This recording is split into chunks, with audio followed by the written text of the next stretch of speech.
بسم اللہ الرحمن الرحیم۔ السلام علیکم۔ مکتب غامدی کی ایک اور نشست میں خوش آمدید۔ سلسلہ گفتگو 23 اعتراضات کی سیریز میں جاری ہے، اور آج اس سلسلے کی ہم قسط نمبر 149 شروع کرنے جا رہے ہیں۔ حدیث کیا ہے، یہ موضوع زیر بحث ہے۔ اس موضوع کی آج 15ویں نشست آغاز کرتے ہیں۔ ہم سے بہت شکریہ آپ کے وقت کا۔ ہم صاحب، ہم نے 14 نشستوں پہلے گفتگو کا آغاز کیا، جاننے کی کوشش کی کہ حدیث کیا ہے۔ آپ نے فرمایا تھا کہ 4 پہلو ہیں جن کی روشنی میں آپ اس سوال کا جواب دیں گے۔ 2 پہلو زیر بحث آئے، فہم حدیث کے معیارات کیا ہیں اور حدیث کو رد و قبول کرنے کے اصول کیا ہیں، وہ پائے تکمیل تک پہنچتے ہیں۔ میں چاہتا ہوں کہ اگلے 2 پہلوؤں پر آپ گفتگو کا آغاز کریں، بیان کیجئے گا کہ حدیث کیا ہے۔ اس حوالے سے وہ 2 کون سے اور پہلو ہیں جن پر آپ بات کرنا چاہتے ہیں؟ ہم نے اب تک جو کچھ عرض کیا ہے، اس کے بعد یہ سوال ہر شخص کے ذہن میں پیدا ہوتا ہے، ہونا چاہیے کہ حدیث کے محتویات کیا ہیں۔ بالاجمال تو ہم نے ان کو یہ بتا دیا کہ یہ زمانہ رسالت کی تاریخ ہے۔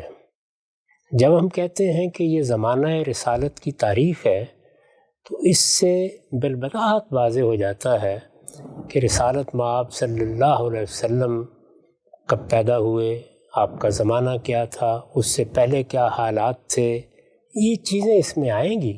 اور پھر جب آپ نے نبوت کا دعویٰ کیا، اس وقت کیا حالات پیش آئے، غزوات ہوئے، اس میں کوئی ایسے مراحل آئے جہاں لوگوں کو وطن چھوڑنا پڑا، ان پر ظلم و ستم ہوا۔ دوسرے لفظوں میں اگر آپ ایک تعبیر اختیار کیجئے تو سیر و سوانے زیر بحث آئیں گے۔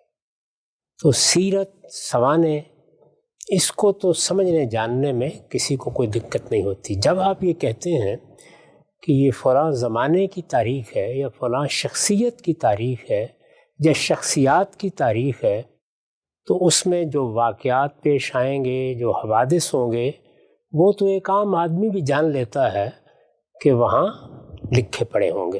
چنانچہ ہم جب حدیث کی کتابیں اپنے سامنے لاتے ہیں تو یہ بالکل واضح ہو جاتا ہے کہ اس میں یہ بیان کیا جا رہا ہے کہ رسالت مآب صلی اللہ علیہ وسلم سے پہلے عرب کی کیا حالت تھی۔ یہ بیان کیا جا رہا ہے کہ پہلی وحی کس طریقے سے آئی۔ یہ بیان کیا جا رہا ہے کہ جب آپ نے اس کو لوگوں کے سامنے پیش کیا تو ان کا رد عمل کیا تھا۔ پھر پے در پے بہت سے واقعات و حوادث ہیں جو پیش آئے، جن سے لوگ واقف ہیں۔ حدیث کی کتابوں میں ان کا ذکر بھی ملتا ہے، اور رسالت مآب صلی اللہ علیہ وسلم نے القریٰ مکہ میں جو دن بسر کیے، پھر ہجرت کی، پھر اس کے بعد مدینہ میں آئے، وہاں کیا حالات ہوئے۔ تو حالات، وقائع، سیرت، سوانے، یہ تو وہ چیز ہے کہ جس کے بارے میں کسی مزید تفصیل کی ضرورت نہیں ہے۔ ایک لفظ سیرت و سوانے بھی اگر آپ بول دیتے ہیں تو مخاطب یہ جان لیتا ہے کہ یہ چیزیں اس میں زیر بحث آئیں گی۔ ٹھیک۔ اس سے آگے ایک بڑی اہم چیز ہے جو حدیث کے محتویات میں آ گئی ہے، یا اس میں شامل ہے۔ وہ چیز کیا ہے؟ وہ چیز رسالت مآب صلی اللہ علیہ وسلم کا علم ہے۔ آپ فرمائیں گے کہ رسالت مآب صلی اللہ علیہ وسلم نے دنیا کو قرآن دیا ہے، اللہ کے آخری پیغمبر کی حیثیت سے اس سنت کو جاری کیا ہے جو پیغمبروں کا طریقہ رہا ہے۔ یہ سب باتیں ہم بیان کر چکے ہیں۔ جی۔ یہ علم الہی ہے، یہ رسول اللہ کا علم نہیں ہے۔ اچھا۔ علم الہی ہے، یعنی اس کائنات کے پروردگار نے جب یہ فیصلہ کیا کہ انسان کی فطرت میں اس نے جو کچھ ودیت کیا ہے، اس سے آگے اب وہ اپنی ہدایت سے اس کی رہنمائی فرمائے۔ اس میں ہم یہ بتا چکے ہیں کہ اللہ تعالیٰ نے ایمانیات کی ایک فہرست ان کے ہاتھ میں دی، ان کو بنیادی اخلاقیات کی طرف توجہ دلائی، یہ بتایا کہ وہ کیا چیز ہے جو تم سے مطلوب ہے، اسے حاصل کرو گے تو میرے فردوس کے دروازے تمہارے لیے کھلیں گے۔ یہ سب باتیں پیغمبروں کی وساطت سے کس نے بتائیں؟ اللہ تعالیٰ نے بتائیں۔ یہ رسالات الہی ہے، یہ علم الہی ہے، یعنی اللہ تعالیٰ نے یہ علم دیا۔ اگر اللہ کی کتاب نازل ہوئی، مثلا تورات نازل ہوئی، زبور نازل ہوئی، تو وہاں بھی یہ نہیں ہے کہ پیغمبر نے اپنے علم کو اس میں شامل کر دیا، نہیں، وہ اللہ ہی کا علم ہے جو اللہ ہی کے الفاظ میں آگے منتقل کر دیا گیا۔ قرآن مجید میں رسالت مآب صلی اللہ علیہ وسلم کسی درجے میں بھی اپنی کسی رائے کو شامل نہیں کرتے، بلکہ جو چیز اللہ کی طرف سے آپ کو دی جاتی ہے انہی الفاظ میں اس کو آگے منتقل کر دیتے ہیں۔ وہ اللہ تعالیٰ کی طرف سے دیا گیا، اللہ تعالیٰ کی طرف سے اس کی ترتیب ہوئی، اللہ تعالیٰ کی طرف سے اس کو ایک کتاب کی صورت میں منظم کیا گیا، اور پھر اللہ تعالیٰ نے جس طرح سے اس کو جبریل امین کے سپرد کیا تھا اس کو بیان ہی اسی طرح رسالت آپ صلی اللہ علیہ وسلم نے منتقل کر دیا۔ یہاں اللہ کے پیغمبر کی حیثیت پہنچانے والے کی ہے، اور یہ کیا چیز ہے جو وہ پہنچا رہا ہے؟ یہ رسالات الہی ہیں، یہ علم الہی ہے۔ اسی طرح سے وہ سنت جو پیغمبروں نے جاری کی، پیغمبروں نے اللہ کی رہنمائی میں انہیں بتایا کہ وہ کیا عبادات ہیں جو اللہ تعالیٰ چاہتا ہے کہ اس کے بندے اس کے لیے بجا لائیں۔ تطہیر بدن کے لیے کیا چیزیں اللہ نے لازم کی ہیں، تطہیر اخلاق میں کیا چیزیں کہی ہیں، اور سب سے بڑھ کر یہ کہ اس نے اگر کوئی اپنا قانون یا اپنی شریعت دی ہے تو وہ کیا ہے۔ یہ علم الہی تھا۔ اس میں تو رسالت مآب صلی اللہ علیہ وسلم کو جو کچھ ملا اس کو بے کم و کاست پہنچا دینا تھا۔ خود رسالت مآب صلی اللہ علیہ وسلم کا علم، یعنی جس طریقے سے اب ہماری امت میں بہت لوگ پیدا ہوتے ہیں جو دین کے علم کو اپنا اصل کام بنا لیتے ہیں، وہاں کیا چیز ہوتی ہے؟ کیا وہ اللہ تعالیٰ کے دیے ہوئے دین میں کوئی اضافہ کرتے ہیں، کوئی کمی کرتے ہیں، اپنی طرف سے کوئی چیز اس میں داخل کر دیتے ہیں؟ وہ کیا کرتے ہیں اس کو دو لفظوں میں آپ ادا کر سکتے ہیں، وہ تفہیم اور تبیین ہوتی ہے۔ تفہیم کا مطلب یہ ہے کہ جو بات اللہ تعالیٰ نے فرمائی ہے یا جو دین اللہ تعالیٰ نے دیا ہے وہ اگر کسی کی سمجھ میں نہیں آ رہا تو سمجھا دیا جائے۔ تفہیم سمجھا دینا۔ انسانوں میں فہم کا تفاوت ہے، انسانوں کا یہ تفاوت کچھ تو ان کی خلقی صلاحیتوں کی بنیاد پر قائم ہو جاتا ہے اور کچھ ان کے حالات اور وقائع سے پیدا ہو جاتا ہے۔ ہم روزمرہ دیکھتے ہیں کہ ایک شخص نے ایک علم کو اپنا موضوع نہیں بنایا، صلاحیت ہو بھی موضوع نہیں بنایا، تو اس کے لیے یہ ممکن نہیں ہوتا کہ وہ ہر چیز کے اندر اتر کر اس کو سمجھنے کی زحمت گوارا کرے گا بھی تو اس میں کوئی بہت کامیابی نہیں ہوگی۔ لیکن وہ لوگ جو دین کے علم کو یا کسی اور علم کو، مثال کے طور پر طب کے علم کو اپنا اصل موضوع بنا لیتے ہیں، وہ پھر اس علم کے اندر اترتے ہیں، وہ اس کے غوامض کو سمجھنے کی سعی کرتے ہیں، وہ اس کے اصول متعین کرتے ہیں، وہ انسانی ذہن میں جو سوالات پیدا ہو جاتے ہیں ان کو سامنے رکھ کر اس کی ترتیب قائم کرتے ہیں، جو چیزیں اعتراضات یا اشکالات کی صورت میں سامنے آتی ہیں اس کا مواجہہ کرتے، سامنا کرتے، جواب دیتے ہیں۔ ہم اپنے علماء کو یہی کام کرتے ہوئے دیکھتے ہیں۔ تو یہ کیا چیز ہے؟ تفہیم۔ دوسرا لفظ جو میں نے استعمال کیا وہ تبیین ہے، یعنی بات کو واضح کر دینا۔ بات اپنے وجود کے لحاظ سے واضح ہوتی ہے لیکن ہمارے فہم کے درجات کے لحاظ سے واضح نہیں ہوتی۔ ہم کہاں کھڑے ہیں؟ ہم نے کوئی تدبر اور تفکر کر کے چیز کو سمجھا ہے، راہ چلتے ایک بات کان میں پڑی ہے، تو ایک عام آدمی کی حیثیت سے ہمارے دسیوں سوالات ہوتے ہیں۔ پہلے سے کچھ قائم شدہ تصورات ہوتے ہیں، پہلے سے قائم شدہ تصورات ہیں، کوئی بات سنی ہے، اجزاء میں سنی ہے، اس کا ربط قائم نہیں کر سکے، دائیں بائیں سے اس پر اعتراضات ہوئے ہیں۔ یہ وقت نہیں ہے کہ ہم خود چیز کو سمجھیں اور ان کا جواب حاصل کر لیں۔ یہی وہ چیزیں ہیں جن کے لیے علماء کی طرف رجوع کیا جاتا ہے، یعنی کسی بھی فن کے علماء، وہ فلسفے کے ہوں، وہ حکمت کے ہوں، وہ طب کے ہوں، اسی طرح وہ دین کے علماء ہوں گے۔ تو دین کے جلیل القدر علماء، وہ فقہا ہیں، متکلمین ہیں، صوفیاء ہیں، ان کی طرف آپ رجوع کرتے ہیں۔ تو رجوع کر کے آپ جو کچھ چیز ان سے پاتے ہیں وہ کیا ہے؟ کوئی نیا دین؟ ظاہر ہے کہ اس طرح کی کوئی بات تو اگر کوئی بیان کرے گا تو اس کو ویسے ہی رد کر دیا جائے گا۔ وہ اپنی حقیقت کے لحاظ سے یہی چیز ہوتی ہے تفہیم و تبیین۔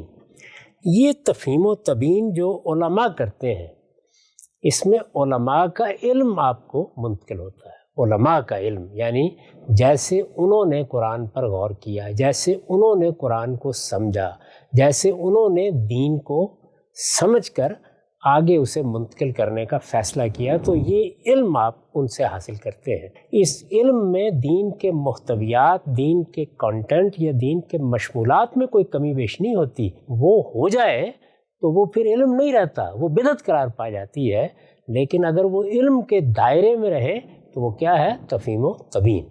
یہ تفہیم و تبیین سب سے پہلے جس ہستی نے کی ہے وہ رسالت مآب صلی اللہ علیہ وسلم کی ہستی ہے۔ اچھا، جب آپ دنیا میں تھے تو لوگ کسی اور عالم کی طرف تو رجوع نہیں کریں گے۔ صحابہ کرام کو اگر قرآن مجید کے سمجھنے میں کوئی دقت پیش آئے گی یا دین کے کسی حکم کے اطلاق میں کوئی مسئلہ پیش آئے گا تو وہ کس کی طرف رجوع کریں گے؟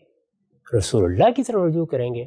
تو اللہ تعالیٰ جن ہستیوں کو پیغمبر کی حیثیت سے منتخب کرتا ہے ان کو یہ علم اور بصیرت بھی دیتا ہے۔ اچھا، چنانچہ قرآن مجید نے کئی جگہوں پر یہ بتایا ہے کہ ہم نے جب فلاں شخصیت کو نبوت کے منصب پر فائز دیا تو ہم نے اس کو علم دیا، ہم نے اس کو حکم دیا۔ یہ علم و حکم کیا ہے؟ حکم یعنی فیصلہ کرنے کی صلاحیت دی۔ ظاہر ہے کہ جو چیزیں دنیا میں پیش آتی ہیں، فہم میں پیش آتی ہیں، ان میں آپ کو ایک فیصلہ سنانا ہوتا ہے، کیا چیز صحیح ہے، کیا چیز غلط ہے۔ تو یہ علم و حکم جو پیغمبروں کو اللہ تعالیٰ دیتے ہیں، اس سے وہ بصیرت بھی مراد ہے جو ان کو دین کے معاملے میں حاصل ہو جاتی ہے، وہ فہم جس سے وہ چیزوں کو سمجھتے ہیں، ان کو صحیح جگہ پر رکھتے ہیں، پھر اس کو بیان کر دیتے ہیں۔ رسالت مآب صلی اللہ علیہ وسلم خدا کے آخری پیغمبر تھے، تو پیغمبر کی حیثیت سے آپ نے جو کچھ علم الہی آپ کو دیا گیا وہ تو پہنچا دیا۔ اس کے بعد اس کی جہاں جہاں تفہیم یا تبیین کی ضرورت تھی وہ خدمت بھی آپ نے انجام دی۔ اچھا، اور یہ خدمت عنایت کے طور پر انجام دی، یعنی جس طرح کہ اب بھی علماء کرتے ہیں، وہ لوگوں پر شفقت فرماتے ہیں، عنایت فرماتے ہیں، وہ لوگوں کو تعلیم دیتے ہیں، وہ اپنے تلامذہ کو بتاتے ہیں کہ یہ دین ہے، یہ اس کے حقائق ہیں، اور اس طرح پوری زندگی لگا دیتے ہیں۔ تو اللہ کے پیغمبر نے بھی دین کی یہ خدمت انجام دی ہے، یعنی اس کو سمجھانے کی خدمت تفہیم، اس کی شرح و وضاحت کی خدمت تبیین۔ تو یہ تفہیم و تبیین گویا دو پہلوؤں سے اسی بات کو واضح کرنا ہے۔ ٹھیک، اب یہ سوال پیدا ہوتا ہے کہ جس طرح کہ میں نے عرض کیا کہ یہ کام تو علماء بھی کر رہے ہیں، تو پیغمبر کے کام میں اور ایک عام عالم کے کام میں، خواہ وہ بڑے سے بڑا عالم، ابو حنیفہ اور شافعی یا ابن تیمیہ اور ابن قیم میں، فرق کیا واقع ہو جاتا ہے؟ تو وہ فرق یہ واقع ہوتا ہے کہ ایک تو پیغمبر کو یہ جو بصیرت ملتی ہے جب اس کو اس منصب پر فائز کیا جاتا ہے، تو جیسے کہ روایتوں میں معلوم ہوتا ہے کہ اس کے سینے کو صاف کر دیا جاتا ہے، یعنی اس میں باطل کی آمیزش کی گنجائش ختم کر دی جاتی ہے۔ اچھا، تو اللہ تعالیٰ خصوصی انعام فرماتے ہیں، یہ گویا من لدنا علما ہوتا ہے، ذات باری کی طرف سے ایک زائد علم تو اللہ ہی کی طرف سے ملتا ہے سب کو، وہ بھی مل جاتا ہے۔ اس کے لیے قرآن میں بھی اشارات موجود ہیں، جیسے میں نے بتایا، روایتوں میں بھی یہ چیز موجود ہے۔ پھر وہ اللہ تعالیٰ کی حفاظت میں ہوتے ہیں، یعنی آپ اگر دین کے معاملے میں کوئی رائے قائم کریں گے یا کسی چیز کی تفہیم میں کوئی بات کہیں گے یا کسی چیز کی وضاحت کریں گے، اس میں غلطی ہو گئی تو انسان ہے، کوئی دوسرا آدمی اس کی اصلاح کر دے گا، لیکن پیغمبر کے معاملے میں اللہ تعالیٰ یہ نہیں کرتے، یعنی وہ بصیرت بھی خصوصی دیتے ہیں، وہ علم و حکم بھی خصوصی طور پر عطا کرتے ہیں، اور پھر اس سے آگے بڑھ کر اگر وہ بشری تقاضوں سے کہیں کوئی غلطی کرے تو اس غلطی کی اصلاح کر دیتے ہیں۔ اچھا، تو اس طرح سے پیغمبر کا علم بے خطا علم بن جاتا ہے، یعنی اس میں غلطی کا امکان باقی نہیں رہتا۔ اس سے آپ اندازہ کریں کہ ایک تو اللہ تعالیٰ کی طرف سے یہ عنایت ہوئی کہ اس نے ایک شخصیت کا انتخاب کر کے اس کو اپنا علم دیا کہ یہ پہنچا دو، اور ایک اس کو وہ بصیرت عطا فرمائی جس سے اب وہ اس کی شرح و وضاحت کرے گا، اور یہ دولت بھی لوگوں کو منتقل ہونی شروع ہوگی۔ ٹھیک ٹھیک ٹھیک، یہ وہ دولت ہے جو اگر ہم کہیں تلاش کرنا چاہیں تو کہاں سے ملے گی؟ حدیث سے ملے گی۔ اچھا، تو ایک طرف سیرت اور سوانح یعنی واقعات، حوادث، یہ غزوہ ہوا، یہ بدر کا معرکہ ہوا، یہ احد، یہ احزاب، یہ رسالت مآب صلی اللہ علیہ وسلم فتح مکہ کے لیے داخل ہو گئے، یہ سب چیزیں واقعات و حوادث ہیں، تاریخ، یعنی سیرت کے واقعات۔ اور یہ دوسری بڑی چیز کیا ہے؟ رسالت مآب صلی اللہ علیہ وسلم کا جو علم سامنے آیا، کبھی آپ نے خود ضرورت محسوس فرمائی کہ لوگوں کی مدد کر دی جائے، اور از راہ عنایت، از راہ شفقت آپ نے دین کی کسی بات کی وضاحت کر دی، یہ خیال کیا کہ کوئی لفظ سمجھ میں نہیں آئے گا، کہیں کوئی مدعا واضح نہیں ہوگا، تو بتا دیا آپ نے کہ کیا چیز ہے۔ رسالت مآب صلی اللہ علیہ وسلم کی طرف سے یہ سب کچھ آپ کے اپنے انیشیٹو پر بھی ہوا، اور ایسا بھی ہوا کہ صحابہ نے کوئی سوال کر لیا، کوئی بات واضح کر دی۔ میں آپ کو بتاتا ہوں کہ اس میں کیا کیا خدمات اللہ کے پیغمبر نے انجام دی۔ جہاں سے بڑی خوبصورتی سے آپ نے واضح کیا کہ تفہیم و تبیین پیدا کیسی ہوتی ہے۔ دو چھوٹے چھوٹے سوال میں چاہتا ہوں ذرا اس کی وضاحت اگر آپ مناسب سمجھیں یہاں فرما دیں۔ کیا یہی وجہ تھی کہ اللہ تعالیٰ نے یہ جو اپنا رسالہ تھا، اپنا پیغام تھا، اس کے ابلاغ کے لیے ایک بندے کا انتخاب کیا؟ ہمیشہ ہم دیکھتے ہیں کہ انسان آتا ہے، کیونکہ جب انسان آئے گا تو سب سے پہلے تو وہ خود اس کا مخاطب ہے، خود اس کو سمجھنے کا عمل کرے گا۔ جب وہ سمجھے گا تو اس کا ایک علم ڈیولپ ہوگا، اور پھر اسی کے ذریعے وہ آگے علم بھی منتقل ہوگا۔ یہی وجہ ہے کہ کتاب پہاڑوں پہ نازل نہیں کی گئی، انسان کو دی گئی۔ یہ تو نہیں کہا جا سکتا کہ یہی وجہ ہے، لیکن یہ بھی ایک بہت بڑی وجہ ہے۔ یعنی وجود تو اور بھی ہے۔ انسان کو جب ایک شخصیت سامنے نظر آتی ہے، جب اس پر اللہ کا کلام نازل ہوتا ہے، جب اس کے ذریعے سے پہنچتا ہے، تو انسانی نفسیات ایک خصوصی ربط محسوس کرتی ہے۔ تو یہاں سے لے کر جو بات آپ نے کہی ہے وہاں تک انتخاب کے تو بہت سے اسباب بیان کیے جا سکتے ہیں، لیکن ایک بڑی وجہ یہ بھی ہوتی ہے کہ جب کتاب دی جائے گی تو کیا وہ درختوں پر لٹکا دی جائے گی، آسمان سے براہ راست لوگوں کے ہاتھ میں پکڑا دی جائے گی؟ دین دیا جائے گا تو اس کا کوئی نمونہ پیش کرنا ہوگا، وہ سمجھانا ہوگا، اس سے متعلق اشکالات ہوں گے۔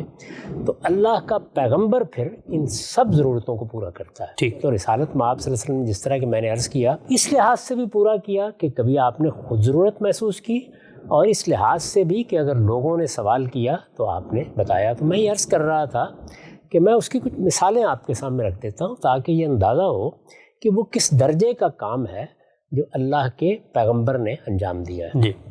قرآن مجید میں یہ بیان کیا گیا ہے کہ تمہارے لیے اللہ تعالیٰ نے فلاں فلاں عورتیں ممنوع قرار دے دی ہیں، تم ان کے ساتھ نکاح نہیں کر سکتے، جیسے ماں کے ساتھ نہیں کر سکتے، بہن کے ساتھ نہیں کر سکتے۔ اسی ذیل میں ایک یہ بات بھی بیان کی گئی ہے کہ تمہاری رضائی مائیں اور تمہاری رضائی بہنیں بھی تمہارے لیے ممنوع ہے۔ قرآن نے اتنی ہی بات کہی ہے۔ اب اس میں جب رضائی بہنیں بھی ممنوع ہیں، یعنی جنہوں نے تمہارے ساتھ اسی عورت کا دودھ پیا ہے، تو کچھ عقلی سوالات پیدا ہو جاتے ہیں۔ یہ ہو نہیں سکتا کہ آپ انسان کے ساتھ گفتگو کریں اور عقل جو سوالات پیدا کر دیتی ہے وہ ان کو ایک طرف رکھ کے آپ کی بات سن لیں۔ ٹھیک ہے، جیسے ہی ہم کوئی گفتگو کرتے ہیں تو فوراً انسانی عقل اس کو عکس کرتی ہے، تو ادراک کا عمل مکمل ہوتا ہے۔ وجہ کیا ہے؟ اور اس کے بعد پھر وہ اس حقیقت کو عکس کر لیتی ہے جو بات کے اندر کار فرما ہوتی ہے، جس کو امام شافعی معنی سے تعبیر کرتے ہیں۔ حقیقت ہے، معنی ہے، یا وہ چیز ہے کہ جس پر اصل میں حکم کھڑا ہے، تو وہ اس تک پہنچ جاتی ہے، اور پھر اس کے اطلاق کے بارے میں سوالات کرنا شروع کر دیتی ہے کہ بھئی یہاں ہوا تو وہاں کیوں نہیں ہوگا۔ تو وہاں پر بھی کچھ سوالات پیدا ہو جاتے ہیں۔ اسی طرح کا سوال میں نے جو مثال دی وہاں بھی پیدا ہوتا ہے کہ یہ ایک بچی ہے، اس نے بھی اسی عورت کا دودھ پیا ہے، تو ایک رشتہ پیدا ہو گیا اس کے نتیجے میں، براہ راست تو کوئی تعلق نہیں پیدا ہوا۔ اس کو اگر اللہ تعالیٰ نے بہن قرار دے دیا ہے تو وہ عورت جس کا دودھ پیا جا رہا ہے اس کے باقی رشتوں کا کیا ہوگا؟ اس میں اس بات بھی ہو سکتا تھا، نفی بھی ہو سکتی تھی، یعنی عقل سوال پیدا کر رہی ہے۔ تو رسالت مآب صلی اللہ علیہ وسلم نے اس سوال کا جواب دیا۔ اب دیکھیے یہاں کیا ہوا، یعنی جو چیز ایک نص کے تقاضے سے سامنے آ رہی تھی، عقل کہتی تھی کہ اس معاملے میں اطمینان ہونا چاہیے کہ اگر ماں تک بات محدود رہتی تو بات واضح تھی بالکل، یہ بہن کو بھی شامل کر دیا تو ایک رشتہ شامل ہو گیا، یعنی بالواسطہ تعلق میں بھی حرمت قائم ہو گئی۔ تو بالواسطہ تعلق تو پھر خالہ کا بھی ہے، پھر پھوپھی کا بھی ہے، اور بھی بہت سے تعلقات ہیں۔ تو ان تعلقات میں کیا کیا جائے گا؟ انسان جب بھی کسی چیز پر غور کرتا ہے، اس کو کوئی حکم دیا جائے، اس کو کوئی عقیدہ بتایا جائے، تو وہ اس کو اپنی عقل ہی سے سمجھتا ہے، اور پھر اس کے عقلی تقاضوں کے بارے میں اضطراب میں مبتلا ہو جاتا ہے۔ بالکل ٹھیک۔ تو یہاں یہ ضرورت ہوتی ہے کہ برتر علم کے ساتھ سوال کا جواب دیا جائے۔ یہی سوالات ہیں جو دین کے بارے میں آج بھی پیدا ہوتے ہیں۔ تو ہم دیکھتے ہیں کہ کوئی بڑا عالم جب اللہ تعالیٰ پیدا کرتے ہیں، جیسے شاہ ولی اللہ تھے، جیسے امام غزالی تھے، جیسے کہ دوسرے بہت سے جلیل القدر علماء ہیں، تو وہ جواب دیتے ہیں۔ تو یہ معلوم ہوتا ہے کہ انہوں نے غور کر کے، تدبر کر کے واقعتاً وہ چیز دریافت کر لیے جو ہمارے لیے شفا کا باعث بن رہی ہے، یعنی تشفی ہو جاتی ہے، ہر لحاظ سے ہم مطمئن ہو جاتے ہیں کہ ہاں یہ سوال پیدا ہو رہا تھا، واقعتاً اس کا جواب مل گیا۔ رسالت میں آپ صلی اللہ علیہ وسلم یہ جواب بھی دے سکتے تھے کہ نہیں، ان رشتوں تک یہ بات نہیں جائے گی، ظاہر ہے پھر اس پر کچھ عقلی سوالات پیدا ہوتے، ان کے بارے میں اطمینان حاصل کرنے کے لیے رجوع کیا جاتا۔ جو جواب آپ نے دیا عقل اسی کا میلان رکھتی تھی، لیکن معاملہ تو محتمل الوجہین تھا، وہ جواب بھی ہو سکتا تھا، یہ بھی ہو سکتا تھا۔ اس لیے وہاں پر رسالت میں آپ صلی اللہ علیہ وسلم نے جب رہنمائی فرما دی تو سب مطمئن ہو گئے۔ انہی آیات میں آگے جا کے ایک اور چیز زیر بحث آ گئی، وہ یہ کہ اللہ تعالیٰ نے یہ فرمایا کہ تم دو بہنوں کو ایک نکاح میں جمع نہیں کر سکتے۔ اب دو بہنوں کو ایک نکاح میں جمع نہیں کر سکتے تو اس کے اندر بھی تو کوئی علت کار فرما ہوگی، کوئی حقیقت ہوگی، کیوں جمع نہیں کر سکتے؟ آپ جب اس پر غور کرتے ہیں تو یہ معلوم ہوتا ہے کہ یہ رشتے اپنے اندر جو تعلق رکھتے ہیں وہ اس جنسی تعلق کے نتیجے میں پاکیزگی کھو دیتا ہے، اس کا اشتراک ہو گیا ہے۔ تو یہ چیز دو بہنوں میں ہے تو یہ اور رشتوں میں بھی تو ہو سکتی ہے نا۔ مثال کے طور پر آپ نے پھوپھی اور بھتیجی کو جمع کر دیا، یہ تو دو بہنیں ہیں، وہ تو گویا ایک لحاظ سے ماں اور بیٹی کا سا رشتہ ہے جی، تو وہاں پر جنسی تعلق کے اشتراک کو پھر کیوں گوارا کیا جائے؟ تو یہ میں نے آپ کو مثال دی اس بات کی کہ اس طرح کے سوالات پیدا ہو جاتے ہیں جب آپ اللہ تعالیٰ کے دین پر غور کرتے ہیں، تو بعض جگہوں پر عقل کچھ تقاضا کر رہی ہوتی ہے، کوئی اشکال پیدا کر دیتی ہے، اس میں اضطراب پیدا ہوتا ہے سننے والے کے ذہن میں۔ آج بھی آپ دیکھیں، ہم بیٹھتے ہیں، دسیوں لوگ اپنے سوالات لے کے آ جاتے ہیں اور وہ ختم نہیں ہوتے۔ یہ بات کہی گئی ہے تو اس سے تو یہ بات پیدا ہوتی ہے، وہ بات کہی گئی ہے تو اس سے وہ بات پیدا ہوتی ہے۔ اسی طرح کی ایک اور مثال دیکھیے، رسالت میں آپ صلی اللہ علیہ وسلم کو اللہ تعالیٰ نے حکم دیا کہ فلاں فلاں جرم کی یہ سزا ہے۔ اب آپ وہ سزا دینے لگیں، جس وقت سزا بیان کی گئی ہے تو سادہ لفظوں میں بیان کر دی گئی ہے، چور مرد ہے یا عورت اس کو یہ سزا دو، زنا کرنے والا مرد ہے یا عورت اس کو یہ سزا دو۔ اب جو الفاظ استعمال کیے گئے ہیں ان میں شرائط و حدود نہیں ہیں، لیکن وہ شرائط و حدود جو عقل کہتی ہے کہ ہونے چاہیے۔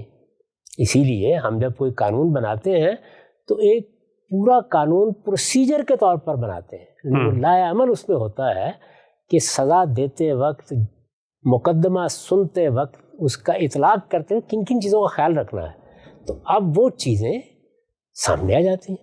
اچھا، ایک آدمی جا رہا ہے، اس نے جاتے جاتے ایک درخت پہ خوشہ لٹک رہا تھا انگوروں کا، وہ توڑ لیا، مسافر تھا، اس پر اس کا ہاتھ کاٹ دیا جائے گا؟ سوال پیدا ہوتا ہے نا جی۔ تو یہ سزا کیا ہر چوری کی سزا ہے جس پر لفظ چوری کا اطلاق کر دیا جائے، یا اس میں کوئی شرائط ہیں، کوئی حدود ہے؟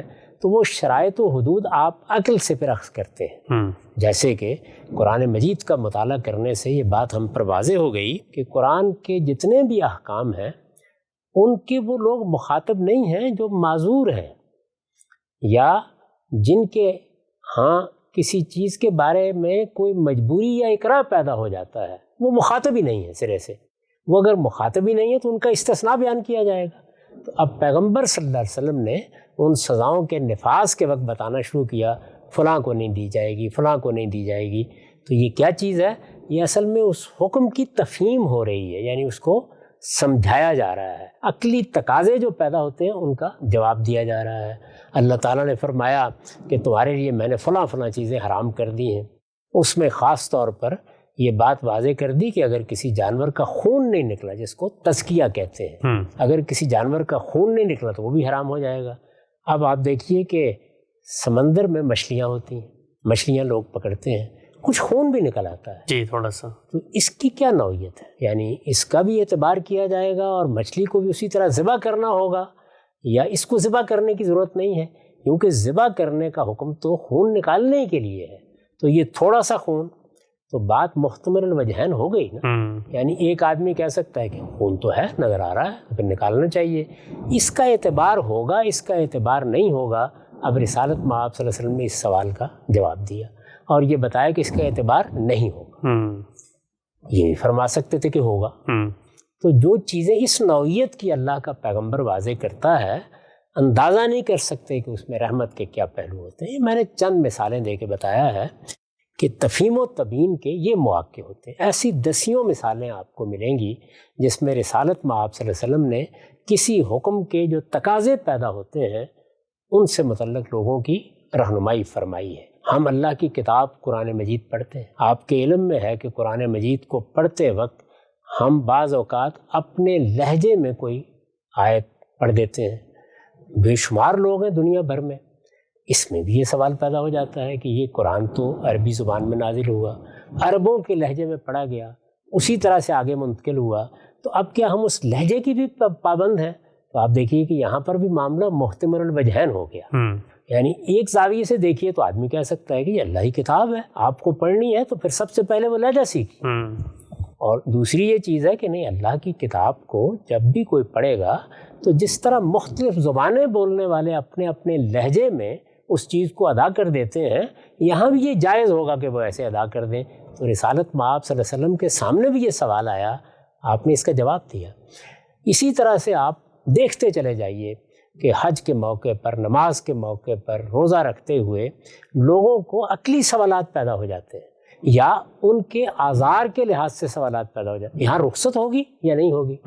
ہم اگر اللہ تعالیٰ فرما رہے ہیں کہ تم سفر میں روزہ چھوڑ سکتے ہو, یہ تو اللہ نے رخصت دے دی, لیکن عبادت ہے.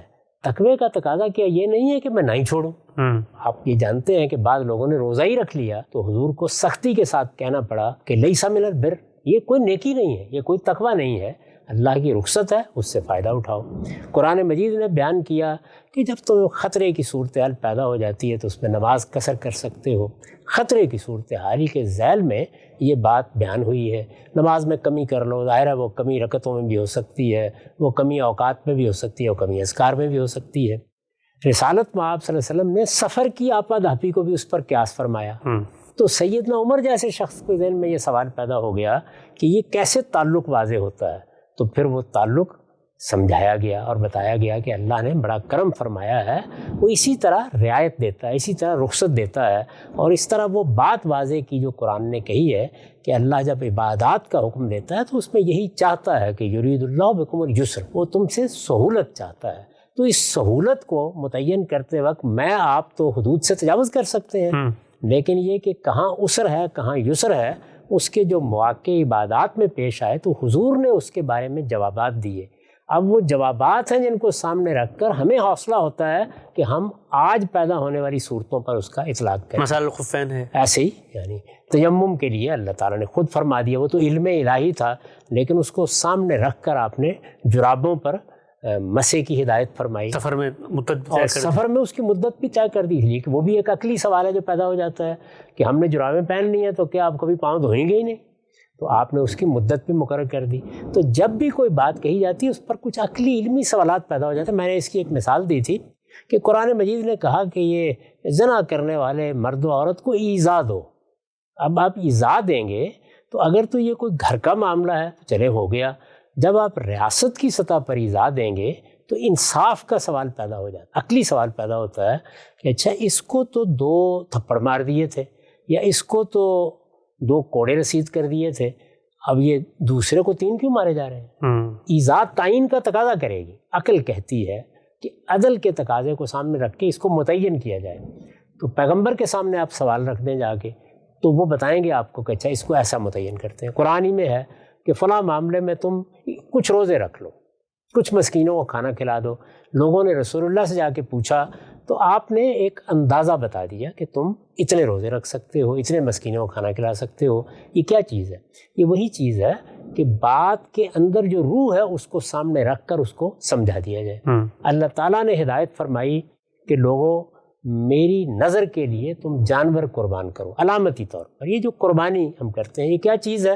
یعنی میرا جان و مال اللہ کی نظر ہے, یہ اس کی علامت ہے. اس کے لیے ایک جانور کا انتخاب کرنا ہے, پیدا ہوتے ہی پکڑ لاؤں. کیسا ہونا چاہیے؟ یعنی ظاہر ہے کہ ایک عمومی بات تو میں آپ کر دیں گے کہ اچھا جانور ہونا چاہیے, لیکن پھر لوگ پوچھتے ہیں جی اچھا کیسا اچھا, تو پھر آپ نے بتایا نا کہ فلاں جانور اتنی عمر کا ہو یا اس میں یہ عیب نہیں ہونا چاہیے, یہ سب باتیں آپ نے فرمائی. تو قربانی کا لفظ اس جانور سے متعلق ہوتے ہی یہ عقلی سوالات پیدا ہو جائیں گے. تو یہ کیا ہے؟ یہ تبیین ہے, یہ تفہیم ہے، تو رسالت مآب صلی اللہ علیہ وسلم کا یہ علم جو منتقل ہوا ہے یہ کوئی معمولی چیز نہیں ہے، بہت بڑی دولت ہے۔ یہی علم ہے جس نے سب سے پہلے جو عقلی سوالات پیدا ہو سکتے تھے ان کا جواب دیا ہے، انسانی فہم کی تربیت کی ہے، اور علماء کے لیے گویا تعلیم کا بندوبست کر دیا ہے، ورنہ ہم جرأت نہ کرتے یہ کام کرنے کی، ایسے سوچتے ہیں، ایسے غور و فکر ہوتا ایسے غور و فکر کرتے نئے ہیں، معاملات پہ اس طرح سے دیکھتے ہیں چیزوں کو۔ تو یہ میں نے چند مثالیں دے کے آپ کو بتایا کہ یہ تفہیم و تبیین ہے جو اللہ کا پیغمبر کرتا ہے۔ تو سیرت و سوانح کے بعد دوسری چیز جو ہم کو ملتی ہے وہ یہ ہے، حدیث کی کتابیں جب آپ اٹھائیں گے تو اس میں بہت بڑا حصہ اسی نوعیت کی چیزوں کا ہے، یعنی یہ علم کی تاریخ بن گئی ہے۔ رسالت مآب صلی اللہ علیہ وسلم کا علم مدون ہو گیا ہے، اس علم کو لوگوں نے پایا، سنا، سمجھا، آگے اس کو بیان کیا ہے، یعنی یہ بتایا ہے کہ فلاں سوال پیدا ہوا تھا اس میں یہ فرمایا، فلاں معاملہ ہوا تھا اس میں یہ فرمایا۔ اسی طرح آپ اگر دیکھیں تو اللہ تعالیٰ کے ساتھ ہمارے تعلق اور رابطے کی جو ایک بہت بڑی چیز ہے وہ کیا ہے؟ دعا۔ نماز بھی اپنی حقیقت میں دعا ہے، دعا و مناجات ہم کرتے ہیں، تو رسالت مآب صلی اللہ علیہ وسلم کی دعائیں نقل ہونا شروع ہو گئی۔ ٹھیک، یہ بھی کیا چیز ہے؟ یہ اصل میں خدا اور بندے کے تعلق کو آپ نے گویا ایک سانچے میں ڈھال کر اس کی تفہیم کر دی۔ ایسے بات کرتے ہیں اپنے پروردگار سے، اس طرح اپنی گزارش پیش کرتے ہیں، درخواست اس طرح پیش کی جاتی ہے، ایسے ابتدا کی جاتی ہے، یہ باتیں کہی جاتی ہیں، پھر ان کے بعد اپنی بات کہی جاتی ہے۔ تو ایسا عمدہ اس کا نمونہ آپ کے سامنے آتا ہے کہ جس سے گویا سرشار ہو جاتا ہے ایک بندہ مومن کہ اب مجھ پر واضح ہو گیا کہ میرا اور میرے پروردگار کا تعلق اصل میں کیا تقاضے پیدا کرتا ہے۔ وہ بھی عقلی تقاضے ہیں لیکن اس کو پیغمبر واضح کر دیتے ہیں، اپنے علم سے، اپنے عمل سے واضح کر دیتے ہیں۔ یہ ایک چیز ہو گئی۔ میں نے عرض کیا کہ سیرت و سوانح کی تو مزید وضاحت کی ضرورت نہیں، تفہیم و تبیین کی میں نے کچھ مثالیں دے کے بتا دی ہیں۔ تیسری چیز کیا ہے؟ اسوہ حسنہ، یعنی یہاں رسالت مآب صلی اللہ علیہ وسلم نے کوئی بات نہیں کہی، لیکن وہ دین جو علم الہی سے آپ کو ملا اس پر جس طرح آپ نے لوگوں کو کہا کہ عمل کرنا ہے، یعنی نماز پڑھنی ہے، روزہ رکھنا ہے، خود بھی تو عمل کیا۔ جی، جب آپ عمل کر رہے ہوتے ہیں، ایک ہے اس کا علم دے دینا کہ بھئی یہ نماز یہاں سے شروع ہوگی، اس طرح پڑھی جائے گی، اس کے اذکار یہ ہیں، اس کے اعمال یہ ہیں، لیکن انسانی ذہن یہاں تک نہیں رہتا، وہ یہ چاہتا ہے کہ اب اس کی ایک پوری تصویر میرے سامنے آئے۔ تو اس کا نتیجہ کیا نکلتا ہے؟ رسالت مآب صلی اللہ علیہ وسلم چونکہ وہ عمل کر رہے ہیں، اس عمل کو اگر وہ گھر میں ہے تو ازواج مطہرات دیکھ رہی ہیں، باہر ہیں تو لوگ دیکھ رہے ہیں، ایک ایک چیز کو دیکھ رہے ہیں، یعنی دین پورا کا پورا پیغمبر کی ذات میں گویا عمل بن کے سامنے آ رہا ہے۔ دین علم کے طور پر قرآن میں، سنت میں بیان ہو گیا، اب وہ عمل بن کے سامنے آتا ہے۔ جب وہ عمل بن کے سامنے آتا ہے تو اخلاقی نمونہ بھی بنتا ہے، تعلق باللہ کا نمونہ بھی بنتا ہے، دین کی ہدایات کے ساتھ ایک بندے کا کیا تعلق پیدا ہونا چاہیے اس کا نمونہ بھی بنتا ہے۔ تو یہ چیزیں عملاً سامنے آتی ہیں۔ جب یہ عملاً سامنے آتی ہیں تو خود قرآن مجید نے توجہ دلائی کہ ایسے موقعوں پر جب تمہارے سامنے یہ سوال پیدا ہو کہ اس وقت اللہ کی ہدایت پر کیسے عمل کرنا ہے، ایک تو عمل کے لیے وہ قانون ہے جو دے دیا گیا ہے، ایک اس کی روح ہے، اس روح کے تقاضے ہیں، اس کے اندر کیا چیز کار فرما ہونی چاہیے۔ تو وہاں یہ فرمایا کہ فلاں موقع پر، ایک جنگ کے موقع پر قرآن مجید نے یہ فرمایا لَقَدْ كَانَ لَكُمْ فِي رَسُولِ اللَّهِ أُسْوَةٌ حَسَنَةٌ، رسول اللہ کی ذات میں تمہارے لیے بڑا ہی عمدہ نمونہ تھا۔ وہ اسوہ حسنہ، وہ عمدہ نمونہ، وہ ظاہر ہے کہ حضور کے روز و شب ہے، اٹھنا بیٹھنا ہے۔ تو آپ دیکھیے کہ قرآن مجید نے کیا کہا؟ قرآن مجید نے کہا کہ جنابت لاحق ہو جائے غسل کرو، الفاظ استعمال کیے، اغتسال، اتحار، ظاہر ہے یہ مبالغے کے الفاظ ہیں، یعنی اچھی طرح غسل کرو، لیکن اچھی طرح غسل کی تصویر کیا بنتی ہے، اس میں سوالات ہوں گے۔ تو اب ازواج مطہرات ہمیں یہ بتاتی ہیں کہ رسول اللہ یہ غسل ایسے کرتے تھے۔ تو آپ دیکھیے کہ اس میں دو سیدات نے اس کی تصویر ہمارے سامنے رکھی۔ میں نے اپنی کتاب میزان میں وہ روایتیں غسل کے باب میں نقل کی ہیں، یا اسی طرح وضو کے بارے میں، حضور وضو کیسے کرتے تھے، کیسے سے مراد یہاں پر اس کے ارکان نہیں ہیں، قانونی طور پہ قانون نہیں ہے، شریعت نہیں ہے، بلکہ اس کا وہ آداب ہیں جن کا لحاظ ایک بندہ مومن کرتا ہے۔ تو یہ تصویریں بھی ہمارے سامنے اس اسوے میں آتی ہیں۔ تو حدیث میں سیرت و سوانح، حدیث میں تفہیم و تبیین، اور پھر سب سے بڑی چیز کیا ہے؟ اسوہ حسنہ، یعنی وہ دین جو رسالت مآب صلی اللہ علیہ وسلم لے کر آئے، یا وہ اخلاقی تطہیر جس کو آپ نے اپنا سب سے بڑا موضوع بنایا، وہ آپ کی ذات میں کیسے نمایاں ہوئی، آپ کی شخصیت میں کیسے نمایاں، یعنی اس شخصیت میں کیسے نمایاں ہوئی جس کی حفاظت خدا کر رہا تھا، جس کا علم بے خطا تھا، جس کے ایک ایک ادا کو خود اللہ تعالیٰ نے اسوہ حسنہ قرار دے کر لوگوں کو ترغیب دلائی کہ اس کو سامنے رکھا کرو۔ تو اس کو جن صحابہ کرام نے سامنے رکھا یا ان کو وہ دیکھنے کا موقع ملا، وہ اس کو بیان بھی کرتے ہیں، جتنا کچھ بھی بیان کرتے ہیں۔ ظاہر ہے کوئی ایک ایک ادا تو ہم تک منتقل نہیں ہو سکتی، لیکن جو کچھ منتقل کرتے ہیں وہ بڑی دولت بن جاتی ہے۔ تو یہ 3 بڑی چیزیں ہیں جو میں حدیث کے مشمولات میں دیکھتا ہوں، حدیث کے محتویات میں دیکھتا ہوں، جن میں حدیث کے سوا اور کہیں سے بھی آپ کو کوئی چیز نہیں ملے گی۔ یعنی یہ حدیث یا زمانہ رسالت کی تاریخ ہے جس میں ہمارے جلیل القدر علماء نے وہ سب مواد جمع کر دیا ہے کہ جیسے ہی آپ اس کو پڑھتے ہیں تو یہ تینوں چیزیں آپ کے سامنے آنی شروع ہو جاتی ہیں۔ یعنی سیرت اور سوانح کا بھی سب سے زیادہ مستند ذریعہ وہی ہے۔ رسالت مآب صلی اللہ علیہ وسلم کی تفہیم و تبیین بھی اسی میں منتقل ہوئی ہے، اور اسی طرح آپ کا اسوہ حسنہ، یہ ہم پہلے بیان کر چکے ہیں کہ یہ انسانوں نے بیان کیا ہے۔ یعنی ایسا نہیں ہے کہ رسالت مآب صلی اللہ علیہ وسلم نے لکھوا کر اس پر مہر ثبت کر دیا، یہ ہو ہی نہیں سکتا تھا، انسانوں نے بیان کیا۔ آپ کا علم انسانوں نے منتقل کیا ہے، اس میں جو مسائل پیش آئے ہیں، جو مراحل پیش آئے ہیں، وہ سب زیر بحث آ چکے، لیکن جو کچھ ہم تک پہنچا ہے وہ اتنا قیمتی ہے اور اتنا غیر معمولی ہے۔